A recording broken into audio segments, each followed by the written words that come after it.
Mr. Chairman, ladies and gentlemen, seeking answers once led someone to contemplate the ugly and unwholesome-looking oyster, and then to taste it.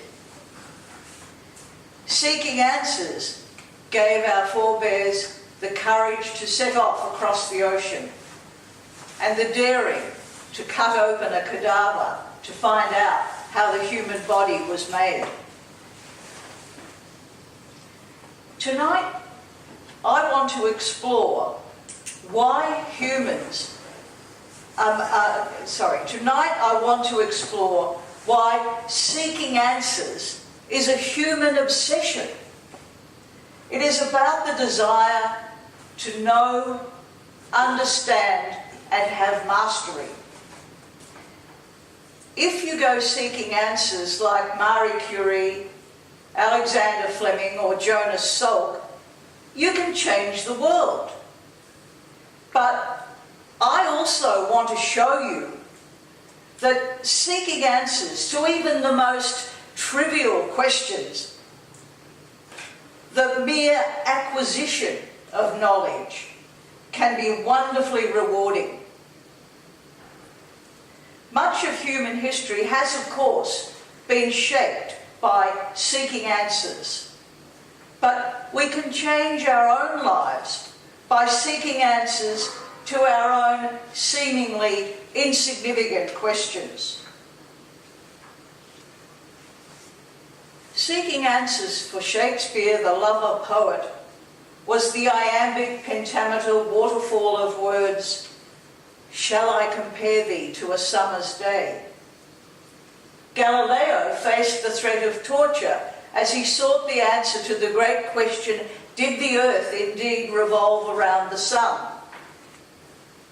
When a grandchild seeks answers, you can crash into reality when the little voice pipes up, "Gran, what was it like in the olden days?" Years of reading, listening, and now Google have given me great satisfaction.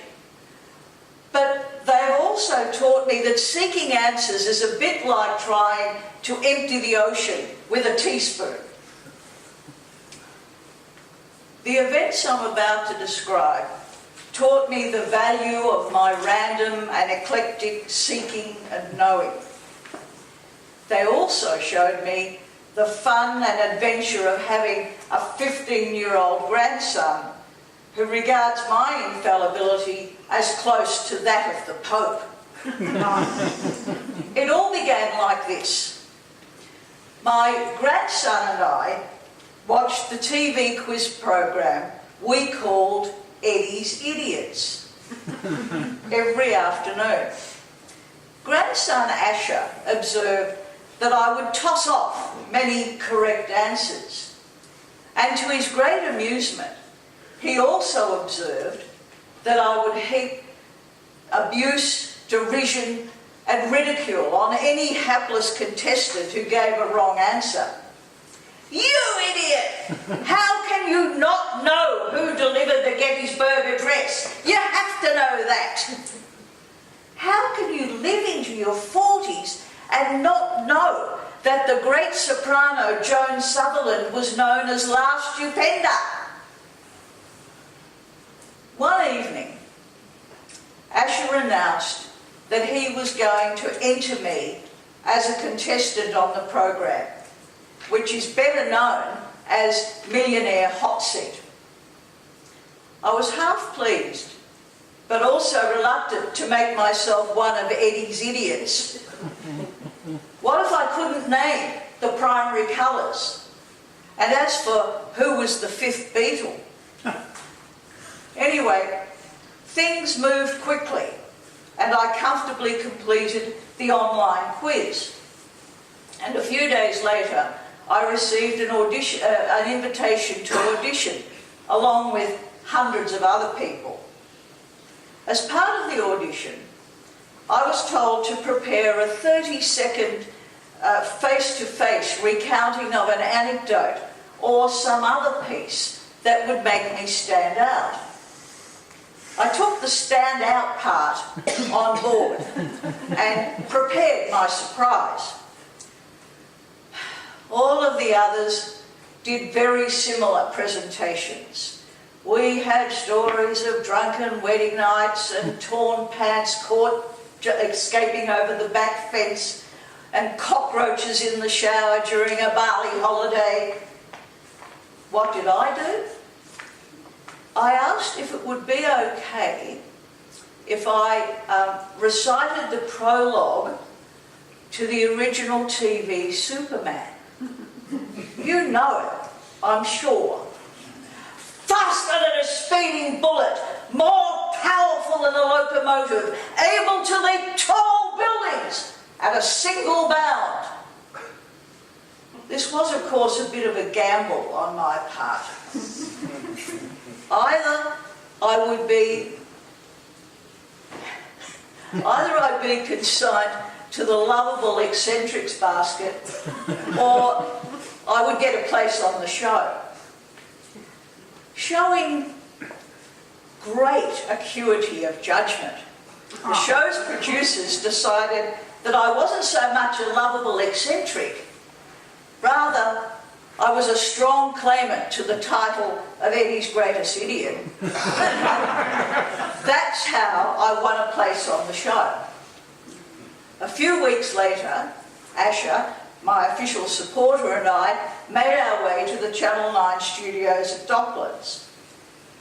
It was time for me to seek answers.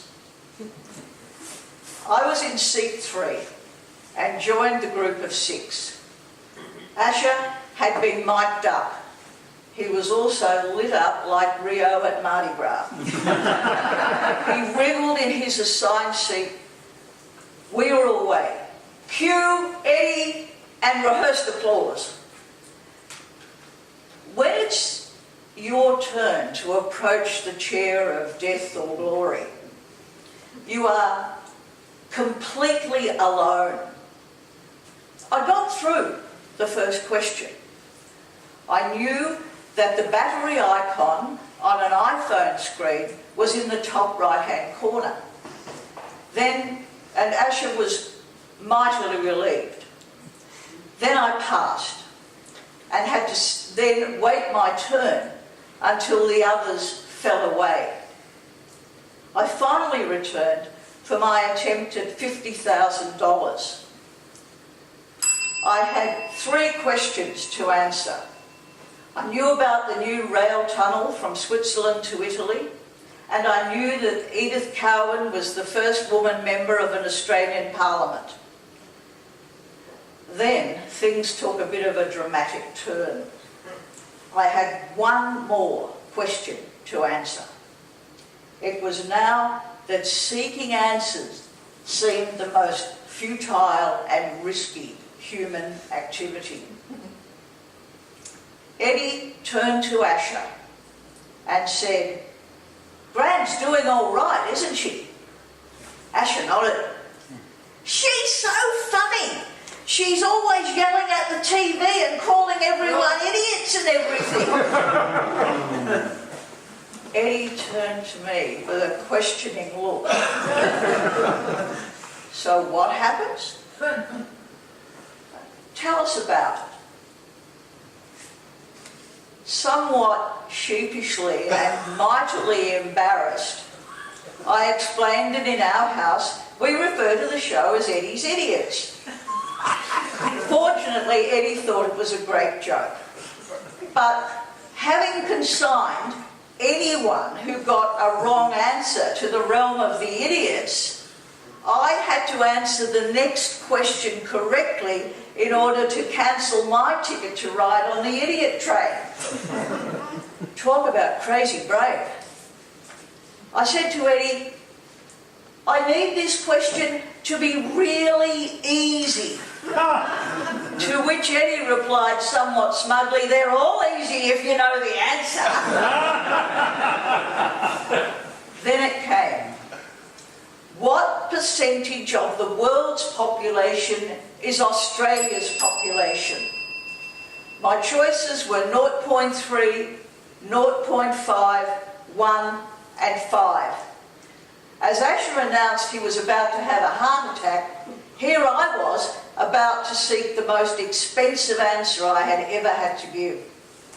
It was at that moment that the great questions about the origins of the universe and the purpose of human life and who ate the first oyster did not matter.